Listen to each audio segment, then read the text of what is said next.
Nedoxy here for Tactical TV.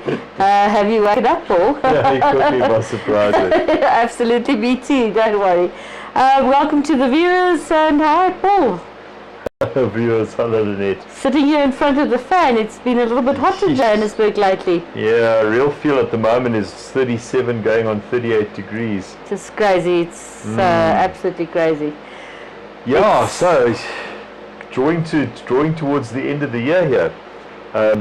So it's Black Friday. So one of our friends, Outer, is running a Black Friday special. Take it away, Hannes. Do you think people can read that, hopefully? He's going to zoom it now. There we go, it's zoomed. Anyway, that is quite funny.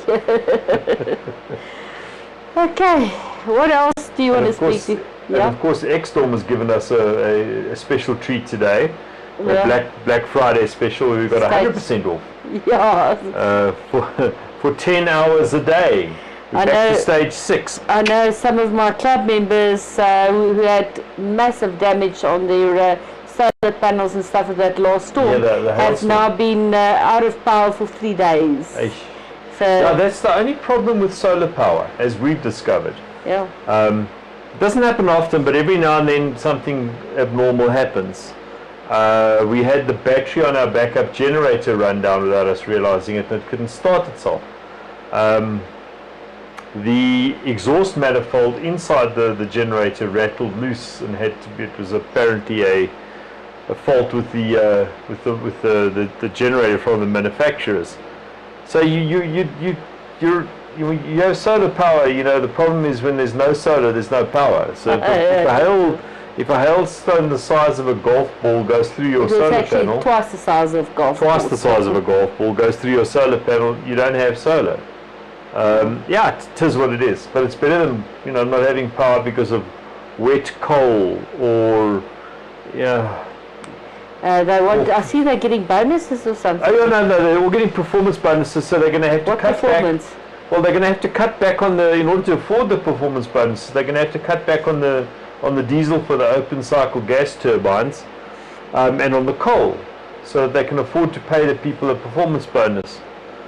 Now, the Minister of Magic and his, but don't worry, guys. We've only got another 10 days of this, hey?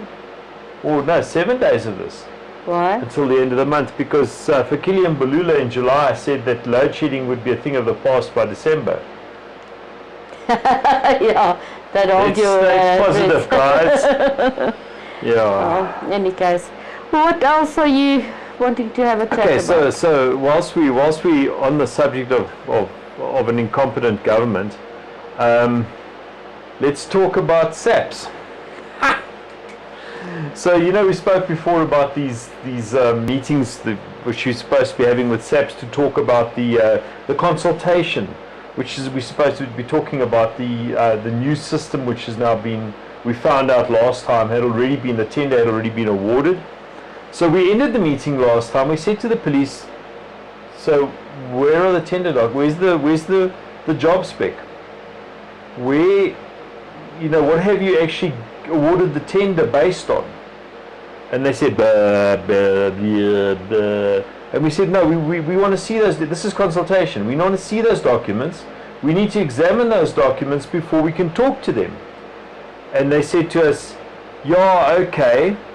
And then that Muppet Sikakani, a couple of weeks later, came out with the most sanitized, fictional minute of the meeting that you can imagine, saying, oh, we all agreed to go on with it.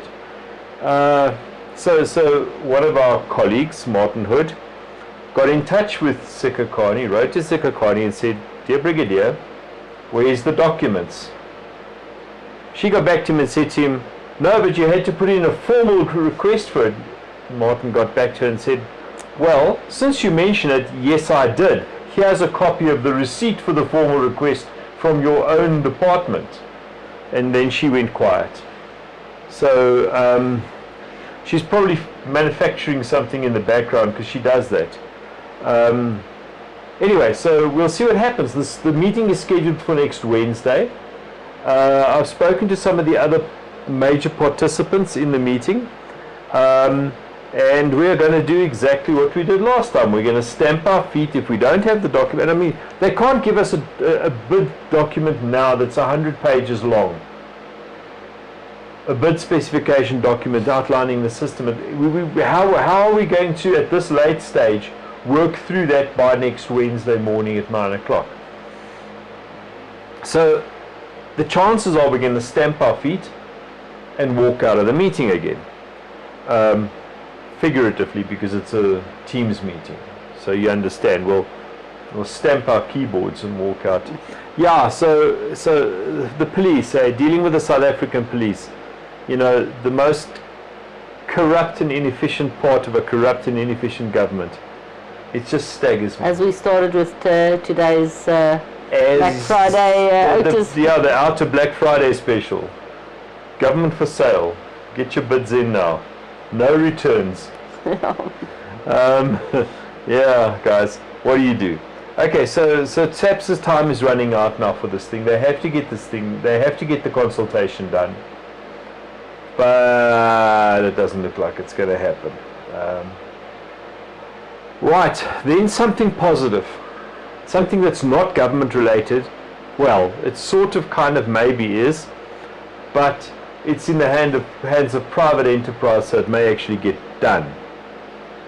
And that is the GOSA docs, which we announced briefly yesterday, Wednesday afternoon, and it gained a lot of traction on our group. So the idea behind this is to have a local cloud, well, not the idea, it actually exists. We're the lead agency in pushing this out. There's this local repository a secure repository of information that's built into a system. So you put in your information and your firearms information and motivations you may have and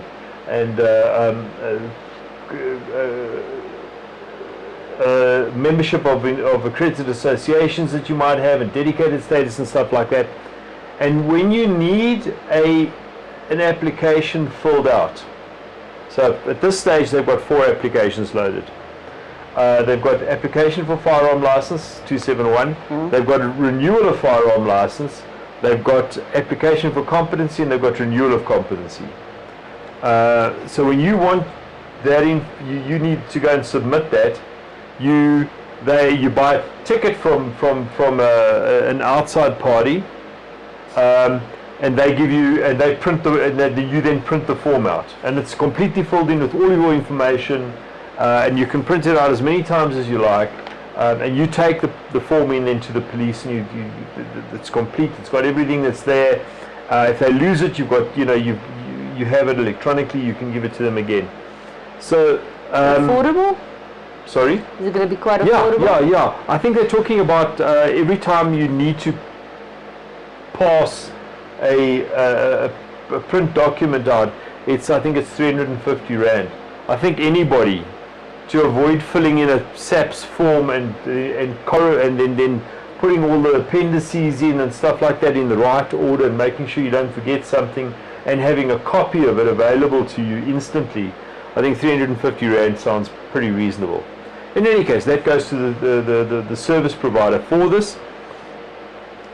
And this is we think this is going to be a major leap forward to assist our members, the gun owning public of South Africa. But there's more. We're working to get this system linked to the CFR system. To electronically then to be able to submit these forms electronically. There will be an issue that we can foresee with fingerprints and payments. I just wanted to ask you. But it's not an insurmountable problem. If you have to go into your DFO just to give fingerprints and pay at the finance office, yeah, that's the most uncomfortable part of the system. But you will know that your forms are not going to be sitting in an office waiting to be captured. You know, the 6 weeks that the DFO has to capture the forms is not going to happen anymore. So there's yeah, and it'll get better. You know, the banks can do fingerprints already for Home Affairs. So maybe we can get fingerprint machines into gun shops. Oh. You know, so but we're working on it. The point is that we've got the basis of the system, and we're busy building up the other elements so we can connect it all together. That's so exciting. we hope. So we'll do a soft launch in December. So we'll just do it amongst ourselves and a couple of friends, and we'll try and break the system. And if we can't break the system in December, we'll launch it in January. We'll do a hard launch. And we'll bundle that in with all of the membership renewals and stuff like that come January, and bringing on new people. We want to make it available to as many people as possible, but we want to keep it within GOSA at this stage. So we're going to be doing it for any paying GOSA member. So ordinary, silver, gold, diamond, as long as they're on our books, they're going to be getting access to the system for free. So we think that's a pretty good deal.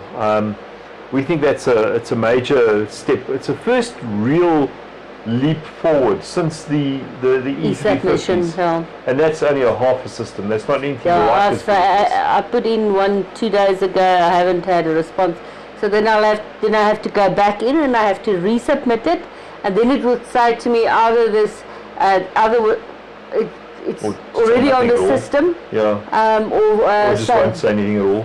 Yeah. Because maybe somebody switched the machine off when they went on holiday. I don't know. I have to go resubmit it again, the ones that I did it 2 days ago. So. Yeah. Oh well. Okay. So I also have to tell you guys that the Black November specials that we're running on letters of demand and etc. and motivations. We decided to keep those open, although today is Black Friday. We decided to keep those open until next Friday, so it's right up until the end of next week. We'll call it Black November. So. Yeah, that sort of thing. So we'll just extend it for you for that period, guys. And then. So we are right after this program at about 3 o'clock. So a little bit on. We're opening our 16 GOSA Girls on Fire 16 days of action for no violence against women and children. It indents with the 16 days of activism for no violence against women and children from the United Nations. We have a lot of very interesting interviews coming up again. The one we're going to just do it, we've interviewed Mark Bollhuis in August this year. He's very supportive of women especially that's been abused. So we're going to lead in with that. There's a little teaser of that, and it will be out at 3 o'clock this afternoon. The full video will be out at 3 o'clock. 3 o'clock, yes. This is the teaser. The trailer for that. We've got very interesting interviews. I'm, for example, interviewing Vanessa Guillen's sister Myra, also another Netflix series. In Texas this evening, we've had. You're not going to be in Texas, but she is. She's in Texas, okay, yes. All right. On Zoom, yes. Okay. We've had absolutely awesome tragic stories and then with strong women. We've interviewed Karina Kutsia, which is an advocate, a senior prosecutor that deals with sexual offences. She's dealt with a lot of high-profile cases. Very high-profile cases. Ones that haven't been dropped in the dirt by Shamila Batowi. Yeah. Absolutely awesome lady, got lots of admiration for her. We also spoke to Estelle from Starden, which just brought out Blood as a Voice. There's some absolutely awesome videos. I also would just like to, I know you don't like me throwing in something, but our calendar would be at is going to be released at the Girls on Fire calendar, should be released by the end of next week. It's being printed right now as we speak. So we may actually get it out before we the are end of the year. definitely going to get it out before the end of the year. And please support us in that. That's for us to get a little bit of more money in for GOSA Girls on Fire. Yeah. So that's about it. Yeah, absolutely great. Thank you, Lynette. Thank you, viewers. Yes, it was nice, short and sweet today. Yeah. Cheers, and we're playing out with a Bollhuis what do you call it? Trailer. Thank you very much. I can't speak after this week, sorry. Have a good weekend, guys. If you're not by now in South Africa positively paranoid, soos die Suid-Afrikaners sê, jy kan nie net een keer links en regs kyk oor die straat nie. Jy moet nou 10 keer links en 10 keer regs kyk. You have to be positively, thoroughly vigilant and paranoid. If you just get into your car and drive without having the thoughts of safety and